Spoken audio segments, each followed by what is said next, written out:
Voilà, ça c'était un petit détour. Alors après, vraiment plus pragmatiquement, ce qu'on va faire aujourd'hui, ou ce que je me propose de faire, ou ce que j'ai fait en partie dans mon parcours académique, c'est ce qu'on appelle une histoire locale. C'est-à-dire de réellement en fait s'intéresser aux jeux vidéo, mais plutôt que d'être sur un prisme international, de réellement se concentrer sur une dimension locale.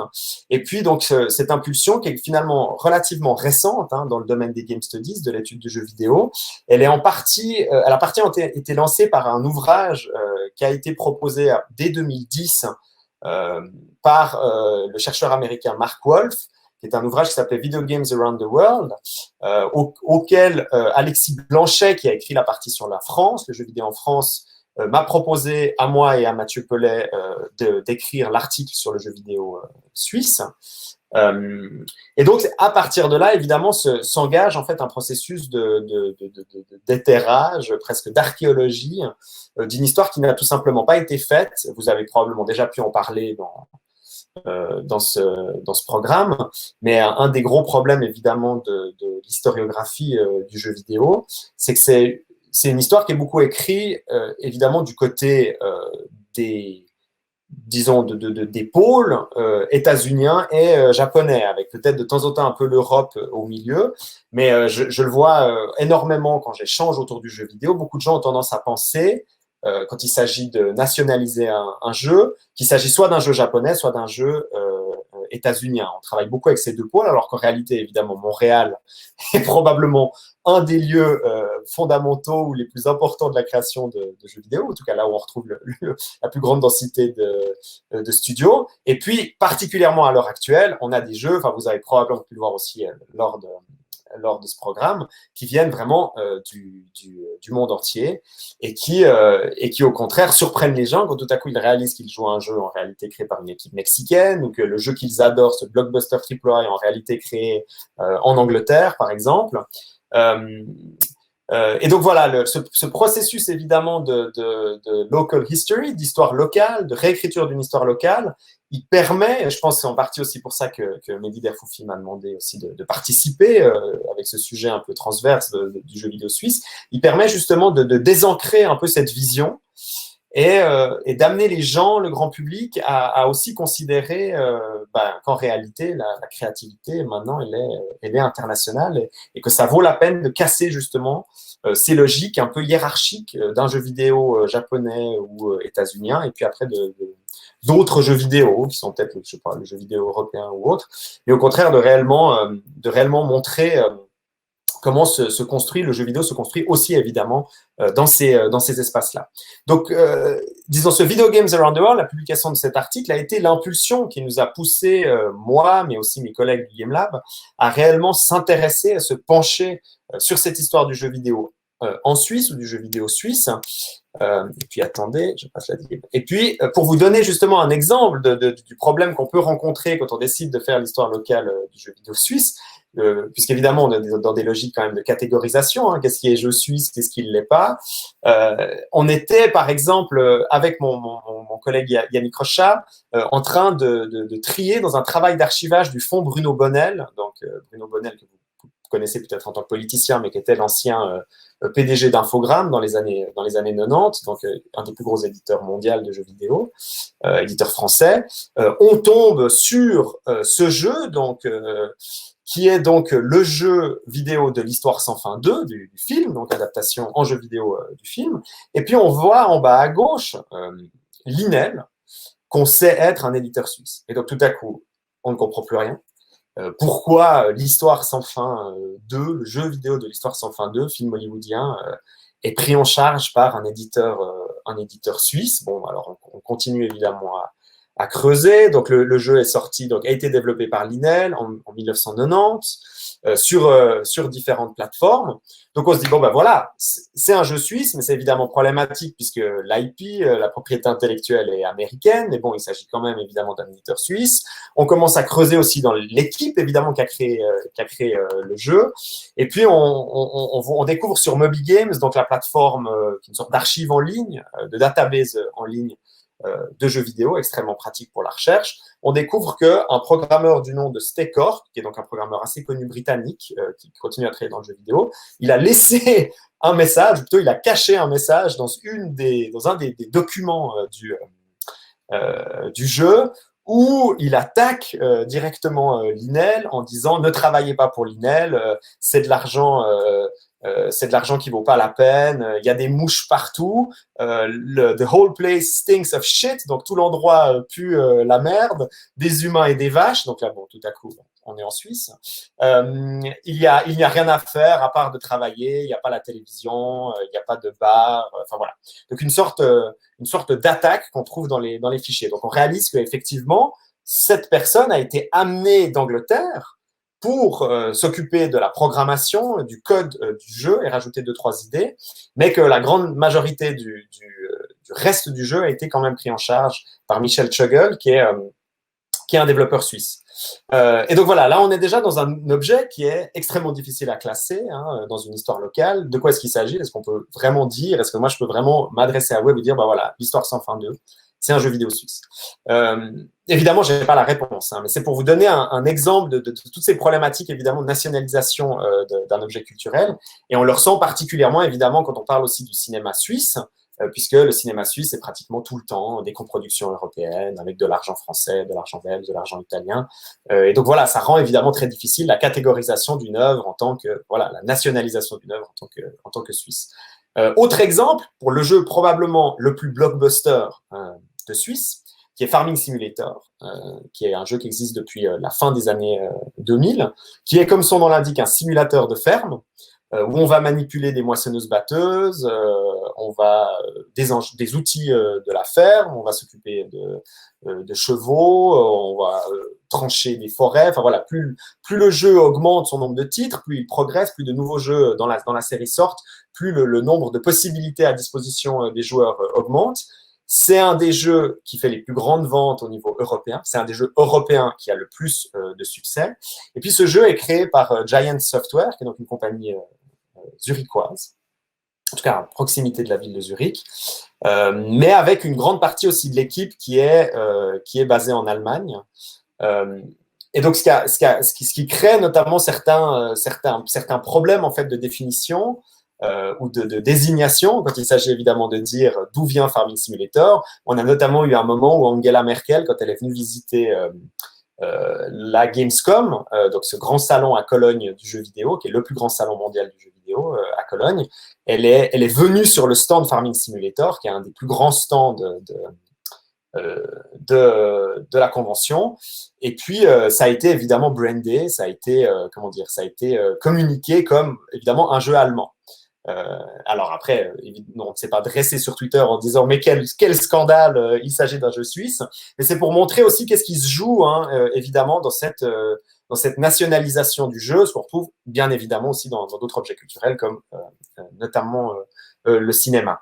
Mais voilà, ça c'est quelque chose où même les Suisses, évidemment, on ne savent pas pour la plupart, c'est des choses qu'il faut rappeler régulièrement. Quand on vient vers nous et qu'on nous dit il n'y a aucun grand jeu suisse, bon voilà, j'hésite jamais à leur dire un des jeux européens qui a le plus de succès au monde, c'est un jeu suisse. Et donc, pour continuer cette réflexion autour de qu'est-ce que c'est qu'un jeu suisse, on a aussi encore un autre exemple qui est donné par Sylvain Gardel, qui s'occupe donc de l'équivalent du CNC, je dirais, donc qui est quelqu'un qui s'occupe à Pro Helvetia du soutien de la culture en Suisse, et notamment des programmes de soutien aux jeux vidéo, qui, dans un tweet, cite dans une discussion entre différents historiens du jeu vidéo en Suisse, l'exemple de Catch the Sperm, qui est un jeu qui a été créé en 2000-2001 lors d'une campagne Stop AIDS, donc une campagne contre le sida, pour la lutte contre le sida, créée par le ministère de la Santé, et qui est probablement un des jeux qui a le plus marché, un des jeux suisses qui a le plus marché à travers le monde.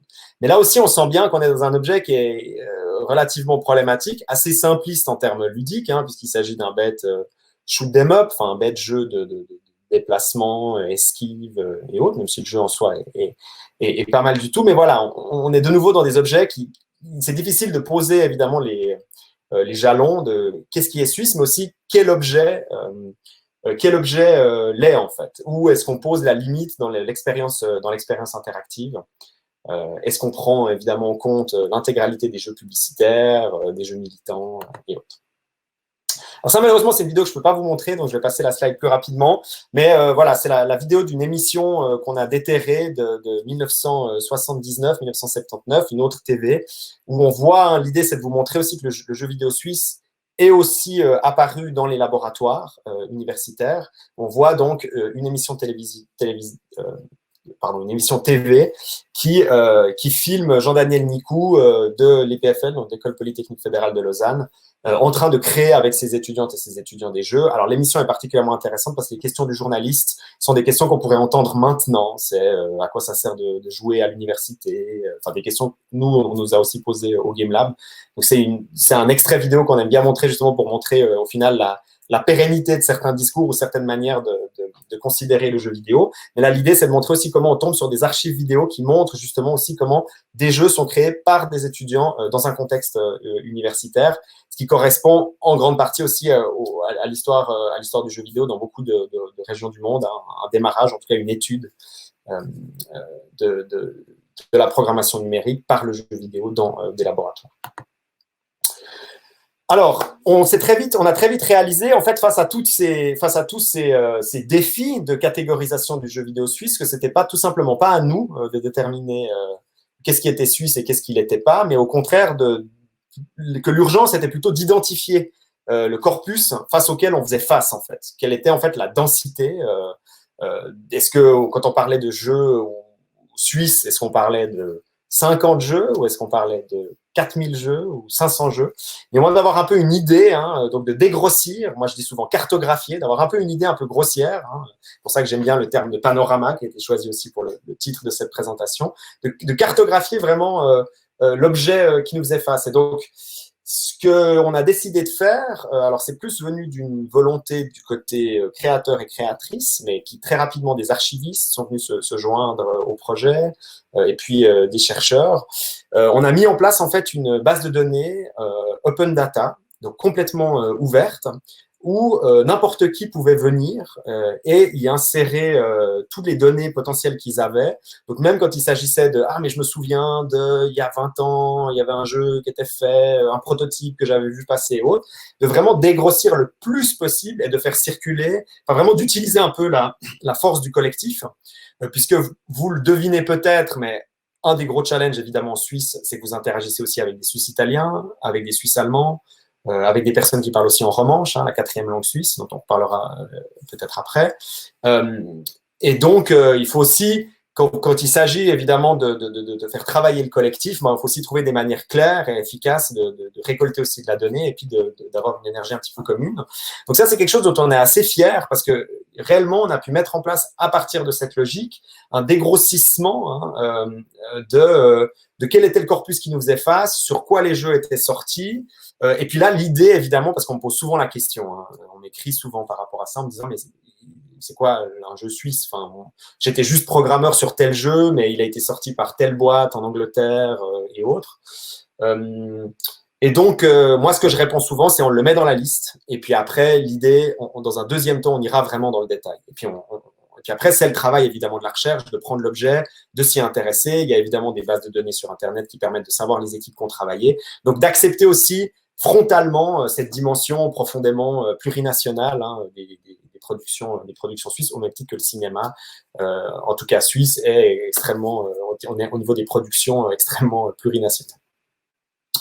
Voilà, ça a donné une visibilisation qui est en cours d'amélioration, qu'on a appelé pour l'instant au Swiss Games Showcase, mais qui est surtout pour donner en fait l'accès, notamment aux journalistes, mais aussi un accès plus rapide qui a été construit. C'est une plateforme web qui a été construite lors d'un hackathon pour permettre vraiment de visualiser cette liste, hein, parce que la liste, elle est un peu ardue à consulter. Et donc, on a mis en place ça, et puis là, je suis en train de travailler avec des web designers et web designeuses pour faire un site qui soit beau, propre, qui permette de faire des graphiques, voilà, d'avoir des recherches un tout petit peu plus agréables en termes de navigation. Et donc là, évidemment, on est dans un enjeu qui est intéressant parce que quand on travaille évidemment sur l'histoire locale, il y a aussi tout plein d'enjeux qui viennent en ligne de compte, notamment des journalistes qui peuvent éventuellement nous contacter. On aura besoin peut-être de ces listes pour leur prouver très rapidement en un coup d'œil que le jeu vidéo suisse existe ou que des productions dans la région existent, mais aussi évidemment dans l'échange avec différents politiciens et politiciennes, quand il va s'agir dans une région particulière de montrer qu'il y a réellement un bassin créatif, une scène industrielle, et qu'il y a des propositions réellement qui sont faites et quelque chose sur lequel on peut construire. Donc ça, c'est des manières de visibiliser rapidement, de donner à voir en très peu de temps. Moi, j'avais aussi besoin de cet outil pour très vite aussi que les créateurs et créatrices suisses eux-mêmes légitiment leur travail et qu'ils réalisent qu'ils n'étaient pas seuls et qu'au contraire, ils s'inscrivaient dans une scène artistique. Bon, ce processus nous a permis d'identifier notamment des jeux suisses, ou en tout cas créés en Suisse, comme en bas à gauche de la slide, le jeu Nîmes, qui a été créé par René Sommer en 1968, qui est probablement le premier jeu suisse, en tout cas à l'heure actuelle que l'on sait, qui est en réalité en fait un jeu de Nîmes, qui est en réalité en fait un jeu de Nîmes qui joue tout seul en fait. C'est vraiment une sorte d'interaction machine-machine, en fait, qui se déploie devant nos yeux. Et puis, notamment la scène Amiga, la scène des hackers Amiga de Zurichois qu'on crée ici. Je vous ai donné l'exemple de Insanity Fight, qui est un jeu de shoot 'em up. Et puis aussi tout en haut à gauche, Toto à la maison, ou toute la série des Bloopies qui vont continuer encore pendant 20 ans, qui sont des jeux ludopédagogiques déjà dans les années 80, d'apprentissage de la langue française, mais aussi d'autres langues. Le jeu va être aussi exporté à l'extérieur. Donc c'est assez intéressant de voir qu'il y a eu une assez grosse activité aussi en Suisse de jeux vidéo pédagogiques, en fait, didactiques, qui s'est mis en place à ce moment-là. On peut quand même dire qu'en Suisse, je vous parlais du fait avant qu'il n'y avait pas vraiment d'âge d'or, il s'est passé énormément de choses depuis 2010, et puis il faut quand même l'avouer, c'est en particulier grâce à Pro Helvetia, qui est donc la Fondation pour la culture suisse, qui est donc une fondation semi-gouvernementale, mais qui reçoit la plupart de ses fonds du gouvernement, qui a lancé à partir de 2010 un programme qui s'appelle Game Culture, qu'ils ont après déployé dans différentes séquences. Game Culture jusqu'à 2012, après il y a eu Mobile, après il y a eu Swiss Games, qu'ils ont prolongé jusqu'à aujourd'hui, et qui est donc un programme de soutien très intense, disons qu'il s'est intensifié, de soutien à la création, parce que vraiment au début c'était difficile de dire qu'il y en avait une, la création d'une industrie locale de développement du jeu vidéo. Et puis on en est arrivé au point où Alain Berset, dont je vous ai mis ici un tweet, qui est donc le ministre de l'Intérieur suisse, est venu nous visiter sur le stand Swiss Games à la Gamescom. Donc, vous voyez qu'il y a un branding national qui est aussi assez fort, évidemment. Et puis après, à tweeter des chiffres assez célébratoires sur la réussite économique et industrielle du jeu vidéo suisse ces 10 dernières années. Notamment, on parle souvent du chiffre. Entre 2009 et 2010, on est passé de 12 startups à 120 startups. Donc, on a fait x10 en termes en 10 ans, on a fait x10 en termes de structure créative. Et donc voilà, on a vraiment une sorte d'explosion à partir de là, qui est évidemment due pour plein d'autres choses. Aussi, évidemment, l'accès qui est facilité au moteur de jeu et à la création de jeux, qui fait que beaucoup plus de personnes peuvent aussi créer des jeux à l'heure actuelle. Mais voilà, tout ça s'est beaucoup passé, toute cette scène s'est beaucoup construite à partir de ce soutien, ce qui a donné aussi, ce qu'il n'y avait pas du tout en Suisse avant les années 2000, l'apparition de cursus, je passe assez rapidement là-dessus, mais en gros des cursus qui ont commencé à apparaître en Suisse. Il faut savoir que les premiers créateurs étaient pour la plupart autodidactes, créateurs et créatrices, et puis donc encore maintenant, c'est seulement maintenant qu'on commence à avoir des générations qui ont réellement une formation qui sont à l'école ou dans des écoles spécialisées et qui arrivent sur le marché avec des compétences de création spécifiques aux jeux vidéo. Parce qu'évidemment, il y a toujours eu des écoles pour apprendre l'informatique, la programmation et autres, mais vraiment avec la spécialisation game design, conception ludique ou programmation de jeux vidéo ou game art. Donc ça, c'est quelque chose aussi de très nouveau et qui s'est vraiment mis en place, particulièrement à partir de 2010, même s'il y a déjà des cursus comme à la ZHDK, donc la Haute École d'Art de Zurich, qui a commencé déjà au milieu des années 2000. Ce qui a fait d'ailleurs que la scène zurichoise a une avance relativement considérable sur le reste de la Suisse à l'heure actuelle. Donc, explosion des différents studios. Là, c'est une sorte de panel. C'est pour vous donner un petit peu une idée, un petit peu visuelle. Explosion des studios, augmentation des différentes structures. On va pouvoir parler plus en détail de ces différentes structures. On va en arriver au jeu. Ah ouais, on est déjà à 11h24. On va en arriver au jeu. Donc là, je vous ai fait un peu une sélection, comme je vous ai expliqué, de différents jeux suisses qui m'apparaissent intéressants en pensant réellement au dispositif d'une salle de cinéma. Et puis donc celui qui paraît le plus évident, c'est un jeu qui s'appelle Live Shift, un jeu fait par donc des Zurichois en 2016, qui est en tout cas frontalement le plus évident pour ce qui nous réunit ici, et dont je vais vous passer d'abord le trailer, si j'arrive à comprendre comment faire, choisir ce média. Voilà, je pense que c'est bon comme ça. Et vous devez avoir le son.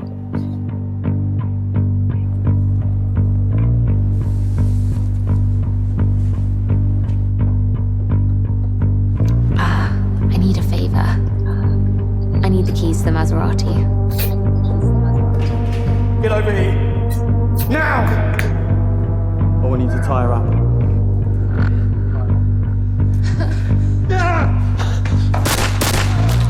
Get back here. Here's the baggage. It's a fucking mistake. What the hell happened in that garage? Shut the fuck up. We have one window of opportunity and we're going to use it. Is the ball there? You know, I gave up stealing a long time ago. And I would like to start the bidding, please, at £2 million. There's a robbery in progress in the basement. Send help. No, of course I'm not fucking Frank. Send help. Okay, everyone!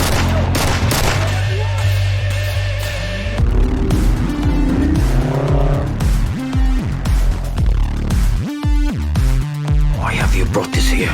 They threatened to drug me. Threatened to drug you. You surprised? Matt, give me the ball. They don't want to hear. Trust me, please. When they find us, they're gonna fucking kill us. It's not that simple. Yeah, with you it never is. Fuck.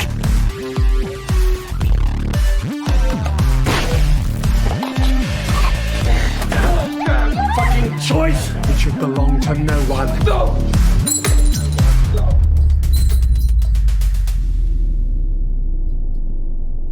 We've all had a very long night. If you don't come to your senses, I can assure you that yours will become even longer.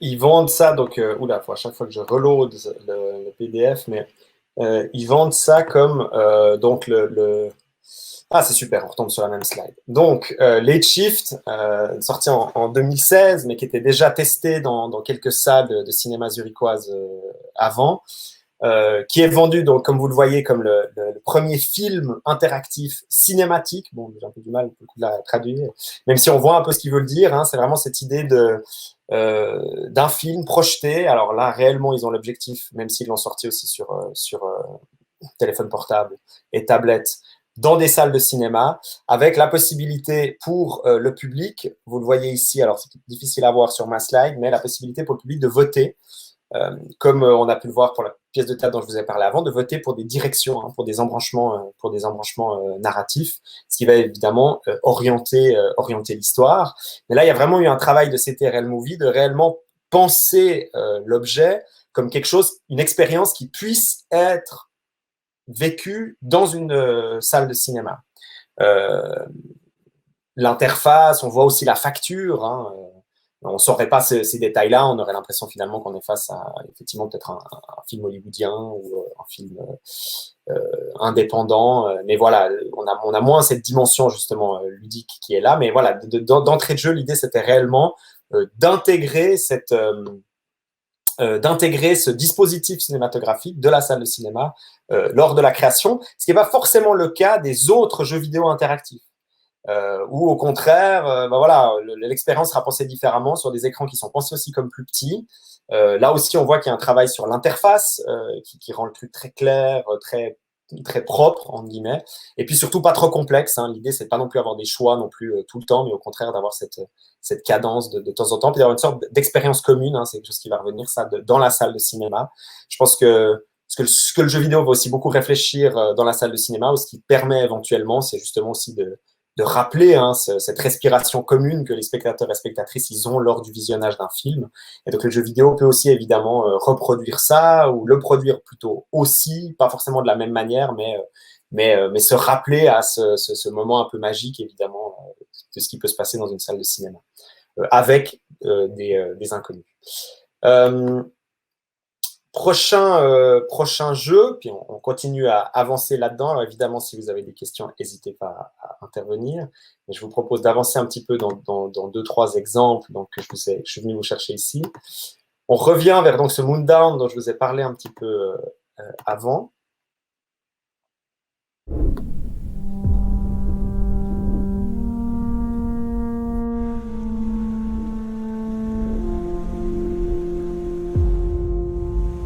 Car Kurdin. Ja ons en vergai de piket je stau si keo.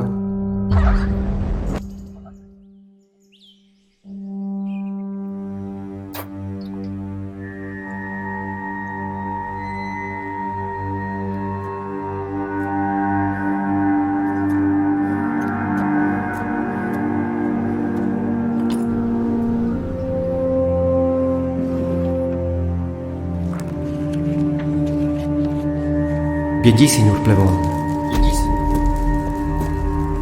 Ja ossaggi contai, io fei.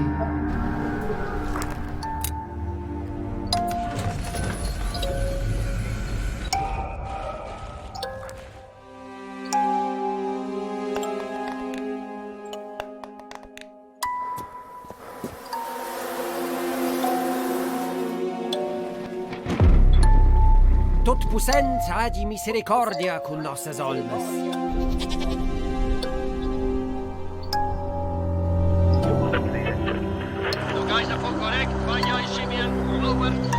Grazie, že ti misliš o intrigu.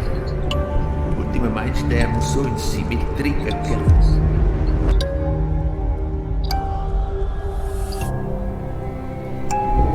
Mira, c'è che capitão com a calma cabeçada.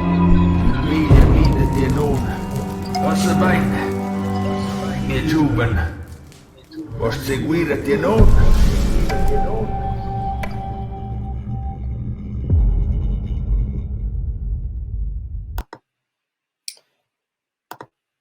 Voilà pour, je réouvre mes slides. Donc voilà pour Moondown qui vient donc de sortir, qui est le jeu dont je vous ai montré quelques extraits de presse avant. Enfin, vous pouvez vite le voir, il y a vraiment quelque chose de relativement unique. En tout cas, c'est ça qui a marqué les gens pour plusieurs raisons, hein, notamment parce que c'est un jeu, et c'est suffisamment rare pour être noté, qui se passe dans les Alpes suisses et qui va donc jouer avec ces imaginaires un peu bucoliques, qu'on va aussi retrouver beaucoup dans le cinéma suisse, hein, de la solitude, mais aussi du grandiose et du sublime des sommets montagnards. Il va aussi aller rechercher dans cet imaginaire suisse les bunkers, les chalets, enfin voilà, différents éléments, mais aussi certaines formes de foi chrétienne ou d'église, certaines architectures.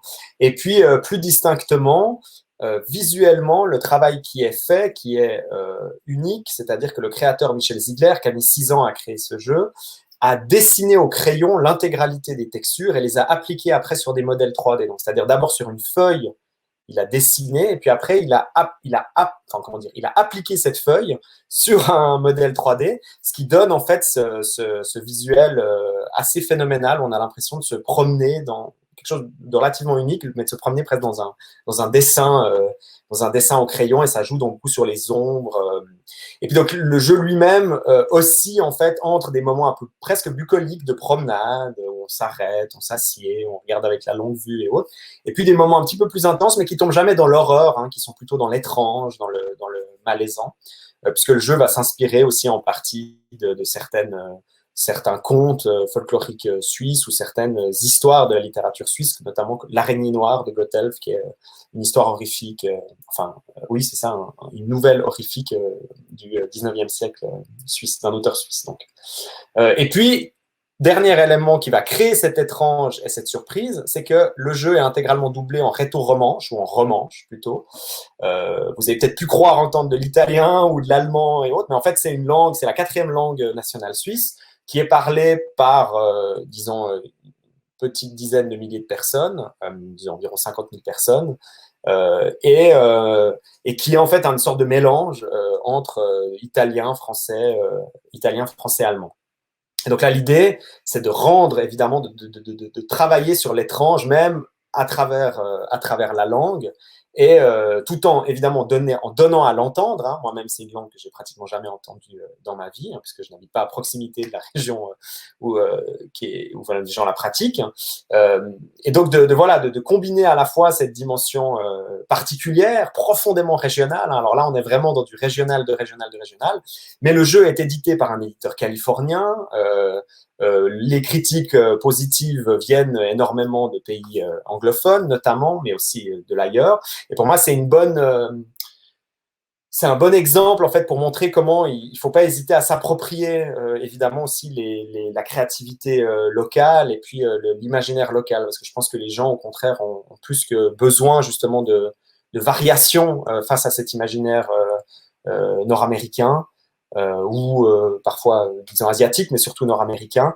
Et donc, vraiment, au contraire, amener les gens ailleurs. Et c'est évidemment particulièrement fort dans le genre de l'horreur, où on a tout à y gagner à fragiliser le joueur ou la joueuse, à le désarçonner, à créer des sortes de logiques, un petit peu de vulnérabilisation. Tout à coup, on est plus après sujet à des moments d'horreur ou d'étrange.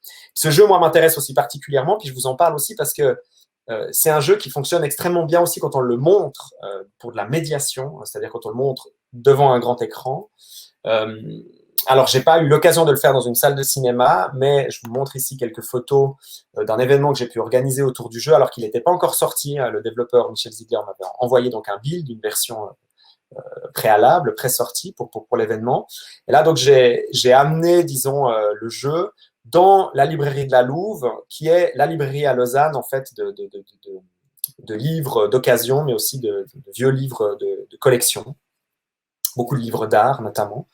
Et puis, l'idée, c'était de faire un let's play, une partie du jeu, avec en même temps 2 auteurs de la région qui lisaient, lors de mes déambulations dans le jeu, des extraits de littérature suisse, mais aussi de littérature horrifique. Et donc, leur voix surgissait de l'arrière de la pièce. En plus, on était dans ce contexte tout à fait particulier de librairie, avec les livres autour de nous, l'odeur un peu de la poussière. Et puis, il y avait aussi des commentaires du co-directeur du musée d'ethnographie de Neuchâtel, qui est un des grands spécialistes, notamment suisse, du folklore, contes et légendes, helvète, enfin de la région suisse et particulièrement des Alpes en fait. Et donc voilà, l'idée c'était de faire un peu un mishmash de toutes ces choses. Et moi en fait, j'avais juste dans ma tête prévu un parcours dans le jeu, mais en me laissant complètement partir ailleurs, m'arrêter, regarder autre chose. Si tout à coup quelqu'un dans le public m'interrompait pour me poser une question, pour me dire « Ah, mais est-ce qu'on peut pas plutôt aller voir là-bas? Il y a l'air d'avoir quelque chose de rigolo vers le chalet. » ou enfin voilà. Se laisser complètement en fait à la merci de la déambulation. Et ça, notamment, c'est un jeu, mais comme certains des jeux probablement qui ont été discutés lors de ce programme, qui le permet, puisque vous n'êtes pas dans des exigences évidemment de timing, de vitesse. Votre manette, vous pouvez même la poser à certains moments.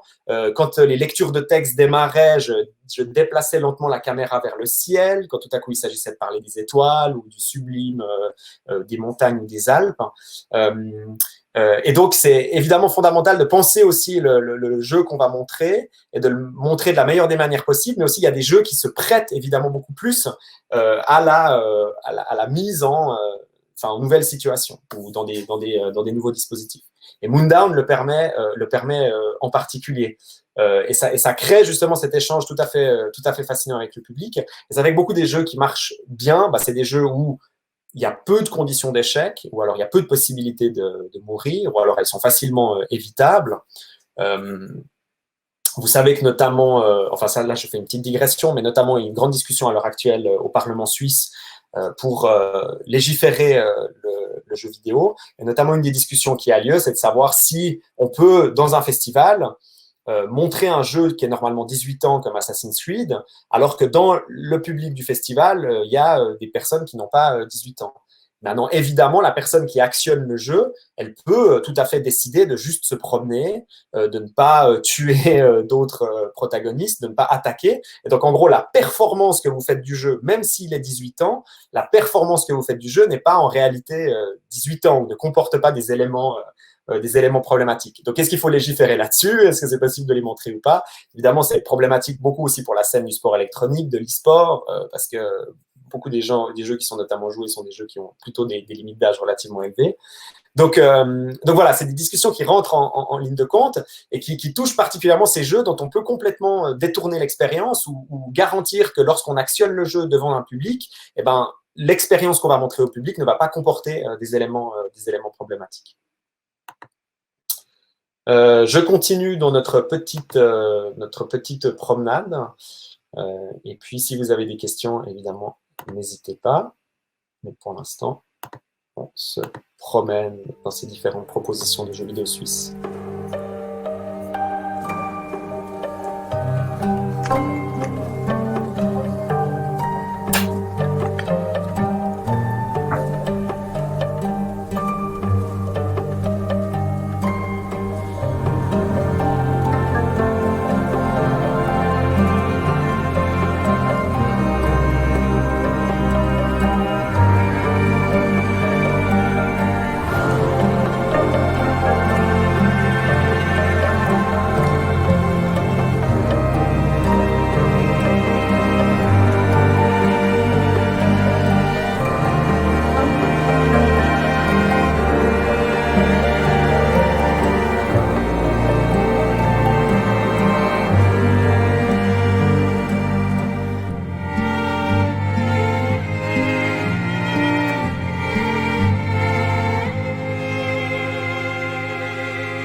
Farland Sales, donc du studio zurichois Okomotiv, sorti en 2018, qui est un jeu, comme vous pouvez le voir, en fait, où on va déambuler de gauche à droite, donc c'est comme une sorte de travelling, en séquence travelling dans l'intégralité du jeu qui dure environ 4 heures.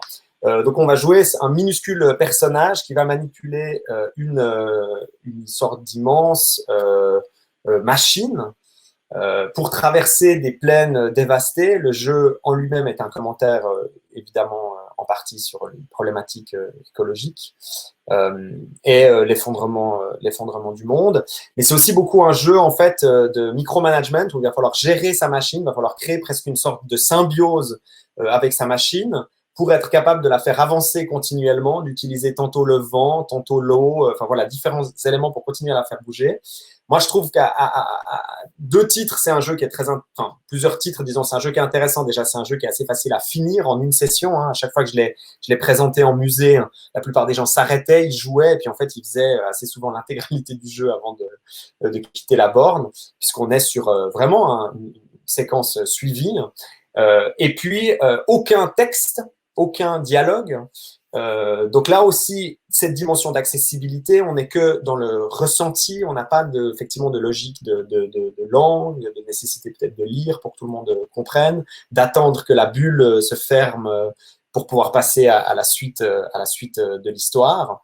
Mais au contraire, on est vraiment dans une dimension très sensorielle, avec des moments, vous avez pu le voir dans le trailer, où la caméra recule et puis on voit vraiment des paysages grandioses. Donc il y a une dimension contemplative qui est très forte, mais toujours avec un point d'ancrage sur cette machine. Et puis le dernier point qui, moi, m'intéresse aussi particulièrement, c'est que j'ai pu travailler en partie sur les bonimenteurs ou le bonimentisme au Japon au début du XXe siècle, donc qui notamment présentait les films muets en introduction où ils chantaient les gloires et les louanges, comme ça a pu être fait aussi évidemment en France, du dispositif technique, du projecteur qui est utilisé pour projeter le film. Et donc, il y avait vraiment tout un toute une mise en scène de ce rapport entre l'œuvre projetée, les êtres humains, spectateurs, spectatrices, et puis la machine qu'on va utiliser pour pouvoir vivre cette expérience émotionnelle.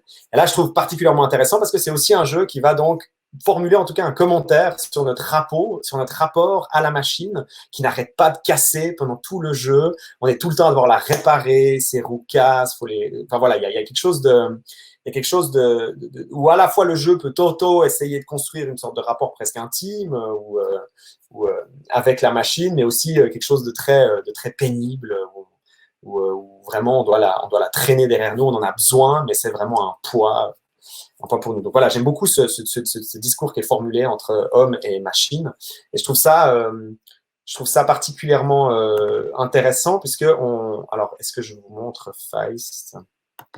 Je vais passer plus rapidement sur ces slides, mais je trouve ça particulièrement intéressant juste parce que un des autres jeux dont je voulais aussi parler, c'est un jeu qui s'appelle Unrailed, qui est un jeu où on va construire collaborativement en fait une ligne de chemin de fer. Et là aussi, autant il y a la dimension collaborative qui est très forte avec 4 joueurs qui doivent s'entraider pour réussir à faire avancer une machine, un même objectif. Donc, c'est intéressant de ce que ça dit évidemment autour du jeu vidéo aussi. C'est ce dialogue. Le jeu vidéo, c'est un dialogue entre l'homme et la machine ou entre l'homme et le code de programmation.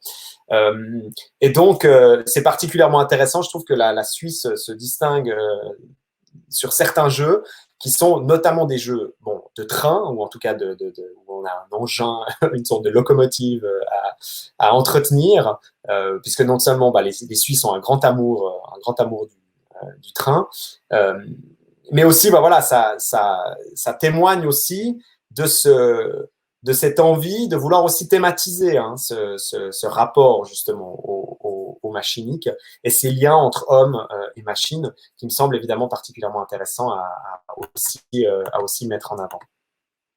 J'ai encore 15 minutes, je pense, Alexandre. Oui, tout à fait. Oui, c'est ça, on vise midi pour la fin de la conférence, donc si tu as d'autres jeux qui te tiennent particulièrement à cœur, on peut en parler. On peut aussi voir si on n'a pas des questions que vous voudriez aborder avant qu'on se quitte. C'est selon vous. On peut vous laisser un peu la parole. Oui, et puis évidemment, moi je peux continuer à vous présenter des jeux. J'en ai encore deux ou trois qui sont intéressants à discuter. Feist ici de 2015, qui est aussi un jeu intéressant parce que c'est aussi un déroulement de gauche à droite avec un jeu d'ombre aussi qui se termine en 3 heures et puis qui se passe plutôt dans une sorte d'univers naturel. Enfin voilà, tout ça pour dire que voilà, j'ouvre aux questions si vous avez des questions, pour quand même vous laisser la parole si vous en avez spécifiques ou des remarques évidemment à formuler par rapport à ce que j'ai pu dire. Moi j'en ai une très large pour commencer peut-être. Ce serait, mais vraiment c'est assez large et peut-être que tu peux l'étoffer en fonction en reprenant une ou deux installations que tu nous avais présentées en préambule des jeux. C'est quelle grande leçon, quel grand conseil pratique tu retires de toutes ces mises en jeu, toutes ces mises en situation que tu as fait du jeu auprès d'un public qui, je pense, en plus, n'était pas toujours joueur, toujours connaisseur du média. Ouais. Alors, je dirais une des premières leçons, c'est de ne jamais se laisser dévorer par les contraintes techniques. C'est-à-dire de toujours penser en amont son événement, en réfléchissant aussi aux embûches que potentiellement tel ou tel jeu qu'on va chercher à montrer va poser. Et en fait, c'est quelque chose qui se rapproche beaucoup de l'expérience de la création de jeu, c'est-à-dire d'avoir vraiment une dimension empathique, en fait, en se mettant vraiment à la place des spectateurs et des spectatrices, en réfléchissant, comme je parlais notamment aussi de charge mentale, au nombre d'éléments qu'ils vont voir sur l'écran, au déroulé de ce qui va leur être montré, et puis surtout à accommoder des moments de silence. Parce que un de mes gros objectifs quand il s'agit d'amener des experts et des expertes universitaires et de les faire parler sur du jeu vidéo, c'était de les sortir de la logique qu'on a un peu ici, qui est la logique PowerPoint. C'est-à-dire d'éviter d'avoir vraiment le truc, on projette des slides et puis on est un peu bloqué face à un déroulé, mais au contraire de laisser aussi la curiosité qui est générée par le jeu et la déambulation dans le jeu, nous gagner et se laisser aussi à montrer, disons, le processus de la recherche. Moi, c'est beaucoup quelque chose que j'ai discuté. J'aime en fait montrer le processus de la réflexion, la curiosité. Donc des fois, c'est vrai que je m'attribue l'aide de différents experts qui sont prêts à jouer le jeu, entre guillemets, c'est-à-dire je leur dis, en gros, vous connaissez pas le jeu qu'on va discuter, mais je pense qu'il correspond complètement ou en tout cas qui permet de soulever certains de vos objectifs de recherche.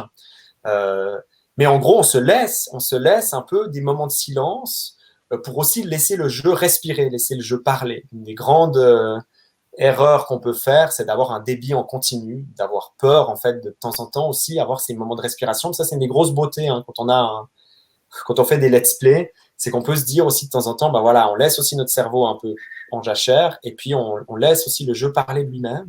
Comme ça, les gens, ils peuvent aussi un peu se construire leur propre avis. On est dans une expérience commune.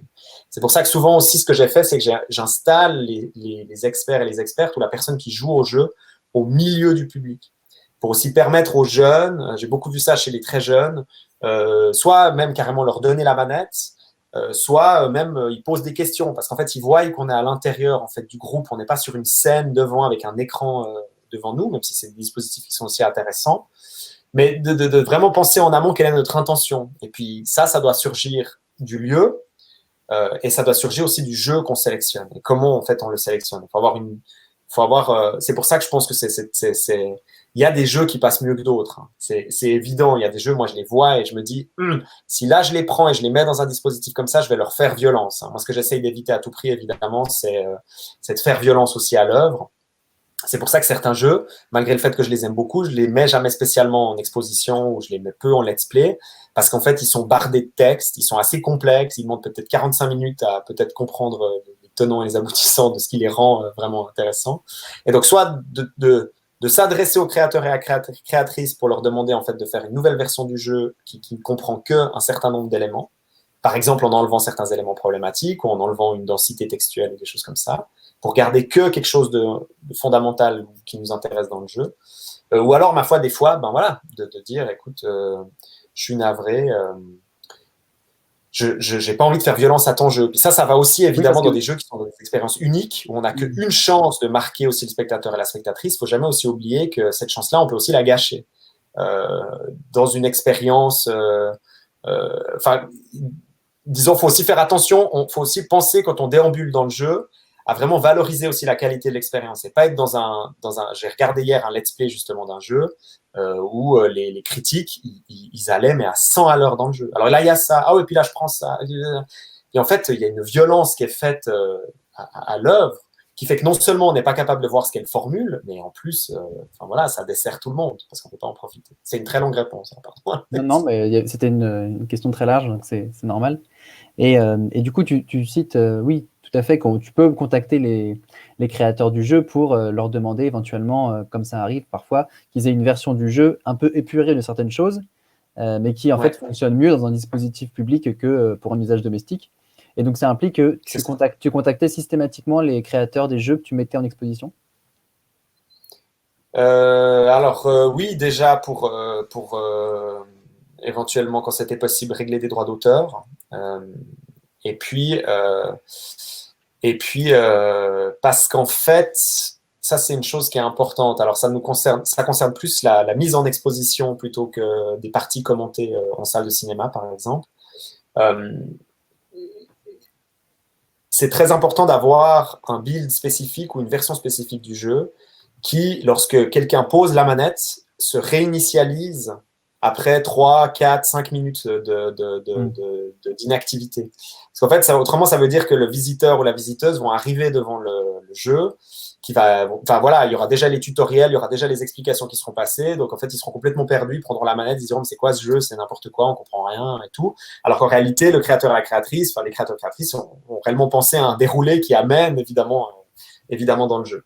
Donc ça, c'est aussi une autre manière de faire violence au jeu. Puis ça, c'est des choses aussi que que du côté des créateurs et des créatrices doivent être quand même apprises, c'est que les versions festival ou les versions musée sont des versions vraiment spécifiques. Alors, ils intègrent ça dans le jeu lui-même et vous pouvez avoir accès à un menu caché auquel vous donne accès le développeur pour avoir vraiment cette fonction spécifique. Mais c'est vrai que, par exemple, j'avais demandé aussi une fois pour un let's play une version particulière de Moondown où toute la dimension horrifique avait été enlevée. Donc, on n'avait que la déambulation avec le ciel, les chalets, les petites fontaines. Enfin, voilà, on n'avait que le côté un petit peu bucolique, puisque l'idée, c'était de mettre plus en avant cette dimension-là. Maintenant, c'est très spécifique et la plupart du temps, un jeu qui correspond bien à l'événement qu'on a envie de faire, il aura déjà en fait ces qualités-là. Moi, je me rappelle beaucoup les let's play en francophonie ont pas mal été commencés par Alexis Blanchet et Mathieu Triclot, qui sont donc deux collègues français, qui avaient fait notamment un let's play de Alien Isolation. Voilà, c'est ça, Alien Isolation, qui est un jeu que j'aime beaucoup. Et puis, un des deux avait joué au jeu, et puis l'autre pas du tout, donc Mathieu Triclot. Et en plus, la personne qui commentait, qui tenait la manette, était quelqu'un qui avait extrêmement peur des jeux d'horreur. Et donc, ils ont décidé de démarrer leur expérience au tout début du jeu. Maintenant, ayant fait le jeu en amont, je savais en fait que l'alien, le monstre, arrivait seulement après 2-3 heures de jeu. Donc en fait, qu'il n'y avait absolument aucun danger dans ce qui nous était montré. Et donc, c'était particulièrement intéressant parce que le chercheur qui tenait la manette, comme il avait peur d'avoir peur, il n'osait pas avancer en fait. Et donc, il trouvait plein de manières en fait de plutôt commenter les modèles 3D, les textures, de faire un peu des remarques générales sur la création des jeux et autres. Enfin, on en avait discuté de nouveau aussi après avec Mathieu, et c'était tout proprement fascinant parce qu'en fait, moi, je regardais ça et donc je voyais qu'il n'avait pas envie d'avancer parce qu'il avait peur que quelque chose lui tombe dessus. Mais en réalité, en sachant que rien n'allait lui tomber dessus, ça crée une sorte d'expérience un peu étrange où le jeu pouvait pas vraiment se déployer. De toute façon, ils avaient probablement pas le temps de le déployer jusqu'au moment où on allait pouvoir voir la créature alien, qui est quand même le gros élément du jeu. Et donc, ça demande aussi, hein, évidemment, bon, ça a été un choix qui avait été fait aussi par Alexis Blanchet, puis ça a donné quelque chose finalement de fascinant, hein, mais ça a fait qu'après, lors de la partie jouée, en fait, on n'a finalement pas spécialement vu justement l'alien, et ça, c'était dû au choix de démarrer une sauvegarde à un endroit précis du jeu. Et donc ça, il faut aussi le penser en amont. Faut évidemment penser aussi sa déambulation en amont pour éviter, par exemple, de se taper, je sais pas, il y a des jeux des fois qui commencent par des textes interminables pour vous mettre un petit peu dans l'univers, dans le jeu. Faut vraiment pas hésiter aussi des fois à faire des sauvegardes un peu in media res, boum, on est dedans. Enfin voilà, suivant ce dont on a envie de parler. Mais ça, c'est quelque chose aussi que j'ai beaucoup appris. Et évidemment, se laisser surprendre par le jeu lui-même et accepter de se montrer aussi comme affecté par le jeu.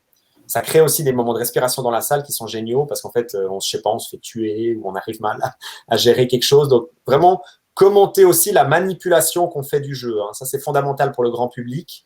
Plutôt que de rester que dans peut-être des commentaires trop techniques ou académiques, j'ai aussi beaucoup appris à expliquer comment est-ce que j'actionne le jeu, qu'est-ce que je ressens, à quel moment, qu'est-ce qui m'est demandé un peu techniquement à mes mains en fait. Est-ce que c'est un jeu qui est accessible à ce niveau-là parce qu'il n'y a que un stick à bouger pour déplacer le personnage et puis un bouton à appuyer, ou est-ce qu'au contraire, il y a une technicité intense qui fait qu'évidemment le jeu se construit complètement différemment. Donc, il ne faut pas hésiter à créer ces moments de respiration dans l'expérience. Alors moi j'ai une dernière question, mais j'ai pas envie de la poser tout de suite. J'ai envie de voir s'il y a du monde qui en aurait pour toi. Pendant que les gens réfléchissent, si jamais ils ont des questions, mais évidemment, pas de problème si vous n'en avez pas. Ça veut dire que tout était clair. Donc voilà, dans les sélections des jeux que j'avais fait, il y avait aussi ce Unreal, donc comme ça je passe aussi un petit peu Et puis je proposais aussi un jeu qui m'intéresse beaucoup parce que c'est un jeu de coopération où on partage les manettes et c'est des puzzles qui sont faits à deux, mais on est obligé d'avoir l'autre pour réussir le puzzle. Donc ça, j'imagine très facilement une transposition dans une salle de cinéma d'une expérience comme ça, où on peut imaginer de la circulation de la manette et puis une rencontre du public ou une sorte de cohésion du public qui se fait à travers justement ces puzzles, d'autant que vous voyez, le jeu est très minimaliste et donc il permet assez facilement de comprendre un peu les enjeux facilement. Et puis le dernier exemple que je citais, c'était Dry, qui est un jeu qui a aussi pas mal fait parler de lui, qui là joue sur la non-communication, c'est-à-dire vous êtes très limité dans la communication que vous pouvez faire avec les autres qui apparaissent dans le terrain de jeu, et puis vous résolvez des puzzles de manipulation physique, mais sans connaître évidemment la personne qui joue avec vous, puisque tous les serveurs sont connectés. Donc en fait, vous pouvez jouer avec une personne qui est à l'autre bout du monde, et puis le jeu traduit les quelques petits mots que vous êtes capable de prononcer. Donc là aussi, il y a quelque chose d'intéressant qui se construit au niveau de à la fois du côté un peu détente, parce que c'est très simple, très minimal, mais aussi ça témoigne beaucoup aussi des logiques de communication, notamment en ligne, et comment le fait aussi de limiter les signaux qu'on peut envoyer, la communication qu'on peut faire, permet au contraire d'installer des espaces qui sont plutôt bienveillants, où tout le monde va dans une même direction, plutôt que de permettre quelque chose de beaucoup trop large. Donc c'est aussi un peu une leçon de game design au niveau communication. Moi, bon, écoute, pose ta troisième question, Alexandre. Ouais, ma question, David, c'était un des gros éléments bloquants ici en France, c'est la législation qu'on a et le fait que la salle de cinéma n'est pas pensée pour diffuser autre chose que des films à beaucoup de niveaux, mais aussi au niveau d'un point de vue économique, en fait. Et je me demandais, les événements dont tu nous as parlé, si certains avaient été payants et quel modèle économique tu avais pu dégager de ces expériences. Alors, sur les modèles économiques, on est plutôt sur des événements qui sont soit universitaires, soit, disons, festivaliers. Et donc, s'il y a un modèle économique, c'est plus effectivement le modèle d'un billet, mais qui est un billet qui comprend le programme du festival. Et après, donc, de la possibilité d'assister donc aux différents programmes que j'ai pu mettre en place. Donc soit il y avait la gratuité, soit effectivement c'était pris en charge par l'université qui créait son festival ou son programme, par exemple le Printemps de la Poésie pour Moondown dans la librairie ou autre. Donc on était plutôt sur ces logiques-là. J'entends, c'est beaucoup des choses aussi auxquelles j'ai fait face, qu'il y a quand même évidemment pour les salles de cinéma, il y a des occupations qui sont évidemment nécessaires. Un certain nombre de fois, il faut projeter un certain nombre de films. Au moment où on le prend et on le programme, tout ce genre de logique que j'entends tout à fait. Maintenant, je vois particulièrement en fait du côté suisse beaucoup de salles de cinéma qui commencent à être utilisées dans les multiplexes pour par exemple faire de la retransmission d'opéra ou de championnats d'e-sport. Donc en fait, j'ai pas de doute qu'il est tout à fait envisageable une fois qu'un cinéma montre qu'il se met à disposition en fait pour ce genre d'événement. Que des organisateurs événementiels en fait s'emparent, parce qu'il y a une vraie évidemment volonté d'avoir ce genre d'espace. D'ailleurs, Alexis Blanchet et Mathieu Triclot, dont je parlais dans les premiers let's play qui ont été faits en francophonie, ils ont été faits dans des salles de cinéma.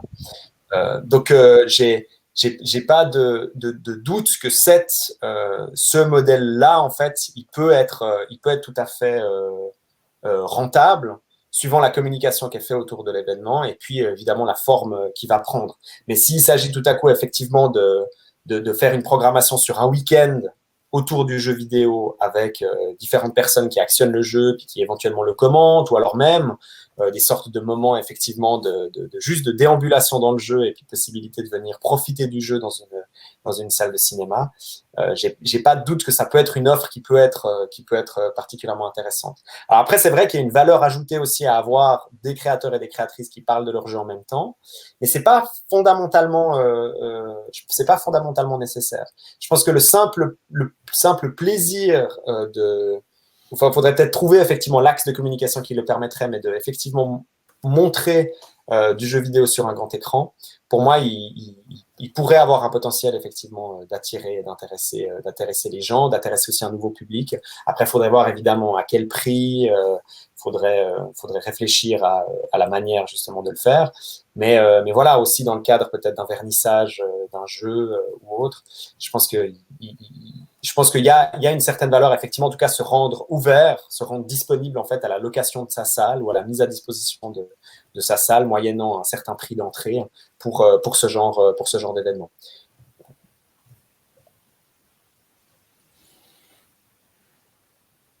Alors, je vois que Thierry Laurent écrit merci beaucoup, Monsieur Dolan et Monsieur Laurent pour vos remarques. Et donc, pourra-t-on retrouver des liens et ou une liste des événements cités au début?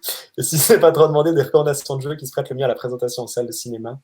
Alors, faut peut-être me laisser le temps d'écrire ça par mail. Et puis, je ne sais pas si Alexandre, tu peux envoyer un mail aux différents participants. Oui, bien sûr. De toute façon, sur le site cinéma-jeuxvideo.org, on retrouvera sur la page de la conférence une petite bibliographie que je mets pour chaque intervention. Donc, s'il y a des choses que tu veux présenter dedans, avec grand plaisir.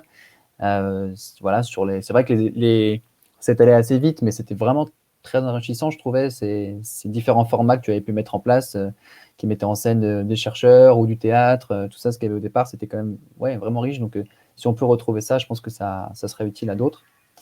Bien voilà. sûr, ouais. Super. Ouais, c'est avec plaisir, évidemment, que je prends un moment pour mettre 2-3 liens, quoi, 2-3 liens des événements dont j'ai parlé.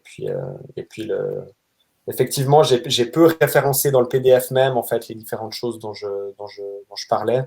Donc, ça peut être une bonne chose après, si vous voulez effectivement naviguer, puisque la plupart de ces événements ont des sites web ou autres, pour en savoir un petit peu plus. Et puis, cette liste de jeux qui se prête le mieux à la présentation en salle de cinéma, je pense que ce sera 2-3 axes, 2-3 propositions, en fait, pour, évidemment, Suisse, mais aussi d'ailleurs.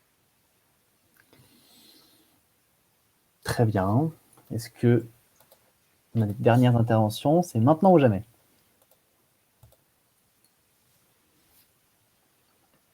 En tout cas, c'était avec plaisir que je vous ai parlé. J'espère que ça vous a un petit peu inspiré, donné 2-3 directions. Hein. Le but, c'était évidemment pas de s'ancrer vous l'avez vu dans la suicité, mais au contraire, effectivement, ouvrir un petit peu la réflexion, les perspectives, ce qui, moi, m'intéresse toujours. Et puis, d'ailleurs, les créateurs et créatrices suisses eux-mêmes, en fait, ils ont évidemment beaucoup de mal quand on leur dit « Ah ouais, toi, tu fais du jeu suisse ».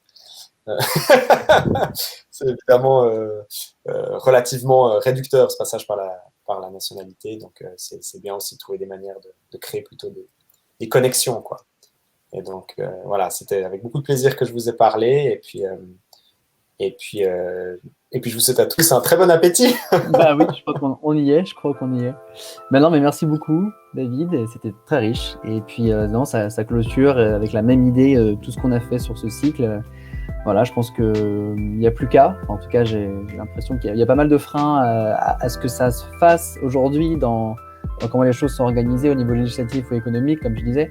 Mais voilà, je pense que c'est aussi par l'initiative et par la pratique qu'on fait bouger ces cadres-là. Donc voilà, il y a plein de choses à faire.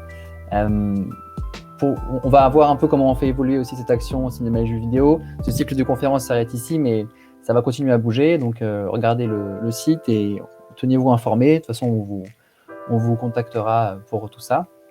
Et puis voilà, merci encore David.